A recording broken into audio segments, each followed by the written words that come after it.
काय अनुभव काय तुमचा? अनुभव काय नाही, सगळ्याच गोष्टीनं व्यवस्थित आहे. हा. प्रोडक्ट चांगला आहे. हम्म. चारा खाणे, तब्येती गायींच्या, स्किन गायींची, आजारांचं प्रमाण, बाकीच्या सर्वच गोष्टी, गाभण राहण्याच्या तक्रारी, बाकीचं गोचीड वगैरे अशा जे सगळ्याची गोष्टी किचकट आहेत, पूर्ण कव्हरच होते त्यानं.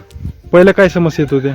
पहिल्या समस्या आपल्याकडे नवीनच गोटा केला ना, हा. आणि आपल्या प्रोडक्ट वरती अवलंबून राहूनच हा गोटा केला होता आपण. हा. म्हणजे आपल्याला यातला काही अनुभव नाही. हा. फक्त आपले जे पहिले प्रोडक्ट आहेत त्यासाठी पासून आपण वापरतो. सगळे शेतीला, बागांना, डाळिंबाला सगळे वापरले.